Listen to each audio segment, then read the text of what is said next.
Mio Gear, maingay mga bossing ng makina. Lagitik na hindi maintindihan kung saan nanggagaling. Tunog cam bearing, tunog valve clearance, tunog tensioner. No? Halo-halo yung kanyang tunog mga bossing. Ayan, paparinig ko sa inyo kung ano yung tunog. Ayan, lagitik na napakaingay. Nakakakaba, nakaka-nervyos. Kaya dinala agad ni bossing dito sa ating shop. Para mapacheck bago siya bumiyahe ng Mindoro dahil hindi niya kaya maglahi yung motor niya ng ganito kalagitik.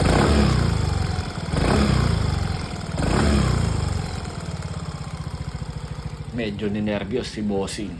25,000 plus pa lang yung odometer ni boss, kaya pinadala niya na agad. Eto, meron pa tayong isa pang ginagawa dito, Honda Click top overhaul ito mga boss. Package po ito, ayan o.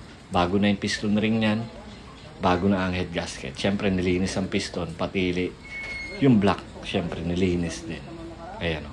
Kasama na yan sa package natin. Pati yung bagong mga valve seal, kasama rin po yan. Lahat ng mga pyesa sa ibabaw, lilinisin po yan na parang as in bago. Ayan, kanya cylinder head.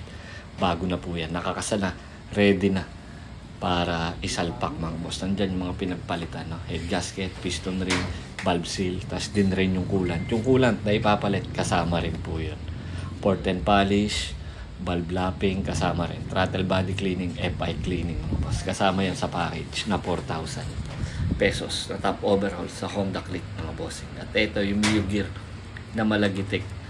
Si bossing ay ninervyos. Dinala sa ating shop.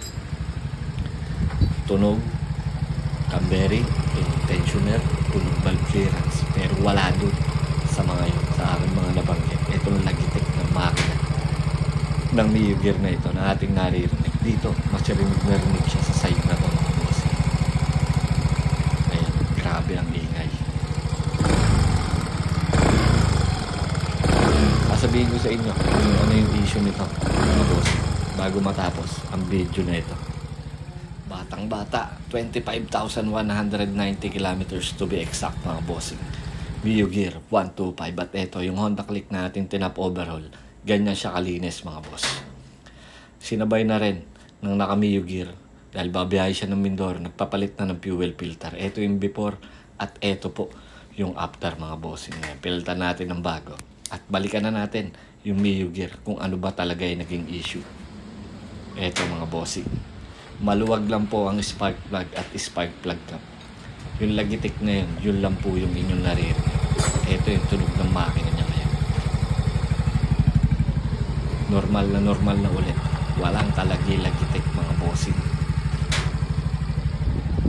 Kinabahan lang masyado si boss dahil kakaiba naman talaga yung lagitik mga bossing. Kailangan lang talaga natin siyang i-troubleshoot, no? Kung ano yung lumalagitik at ma-identify kung ano talaga yung sanhe ng lagitik na yan. At ayan, may humabol pa. CKP sensor, Aerox version 1 mga boss. So yun lang for today's video. Salamat po.